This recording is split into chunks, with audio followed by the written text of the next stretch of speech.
Oops, all combat! Hey guys, it's CL, and welcome back to my YouTube channel.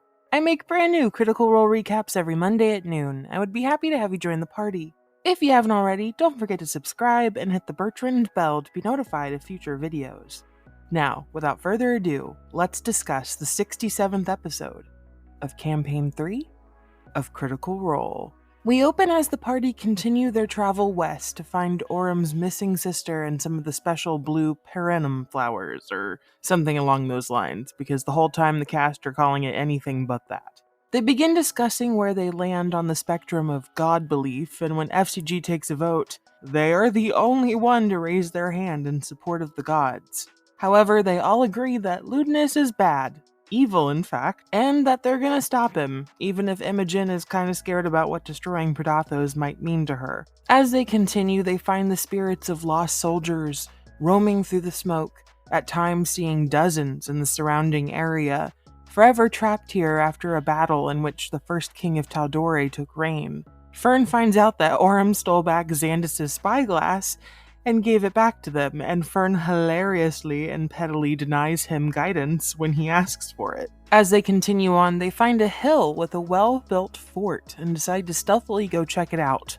However, the group roll 3 ones and are spotted by some harpy-like creatures that they make quick work of. As they continue towards the building, they make a check and learn that this was a platinum dragon sanctuary built to warn and ward off abyssal uprisings, and it's in active disrepair, which isn't a good sign. The party splits and stealths to check it out, half the crew flying up near a hilltop and the other half slowly taking the ground route.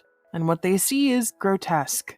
Many bodies being used as trophies, imps chewing on gross stuff, I don't even want to talk about it. Dark figures now roam the bastion, and it seems to be a demonic encampment. They notice 3 cages in which some humanoids are caught within, and infernal-looking spell circles, some currently glowing. They're building something or summoning it. Atop the building, they notice a 13-foot-tall, dark-furred demonic being, and it seemingly hears something and goes to check it out away from the group. And they see a fire as a horned, red-skinned humanoid with leathery wings attacks it. Fearne starts yelling for help as Chetney fakes attacks in order to create a distraction, and we go into combat with a new ally that can impressively do slashing, radiant, and fire damage from Dude's sword. So cool. The fight includes more of the harpy-like beings, several imps, and atop the bastion tower is the Big Kahuna, a shadow-like monster who I would define as hungry being its main character trait. Same. The shadow creature has an ability called Horror Nimbus that causes fright, but luckily Laudna's immune, and Orym and Imogen roll high enough to avoid it when it's in their direction. That angers it, and it lashes out at Imogen, and she barely survives. Marisha screams, "Save my girlfriend," which she has to talk down Sam because he's itching for them to reveal their relationship. In an Aladdin moment, Laudna and Imogen jump off the top of the tower and feather fall to the ground. Orym is able to disarm the beast with an action surge, causing his ruby-encrusted sword to fall to the ground. But he has eyes on Imogen now, and she gets knocked unconscious as the monster gives chase and jumps after them. However, she's able to stay safe after FCG heals her, and Laudna and Imogen go invisible. Chetney uses a shatter spell through his scythe, which I think is the first time he's used it, and it does 17 points of thunder damage, and he runs to brand the fallen sword. And as he brandishes it, it talks. Travis's sword talks again. Tides turn, and as the monster, weakened, attempts to run, Fearne blights it to death, and it warns her that it will find her again.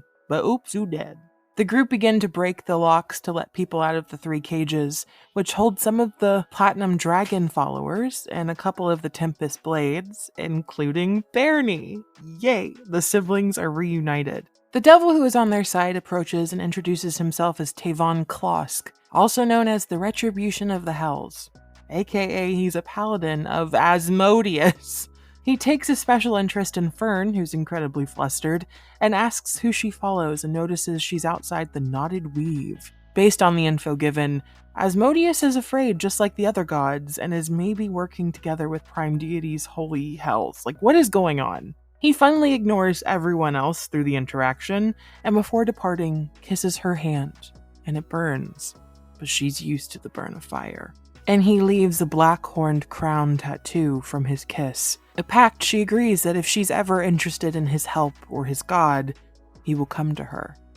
and with a spell of flame, he disappears. We gather and speak with Orym's sister, who came here thinking her group would be safe at the bastion, and they didn't know it had fallen, and that the monster creature they fought was called Extivus the Gluttonous, and seemed to nail to a prince of sorts, Vrudalwian or something like that, according to her knowledge. But lucky enough, as the group gather their bearings, they find that the Tempest Blades had already gathered a bunch of the blue flowers, so we're able to go home.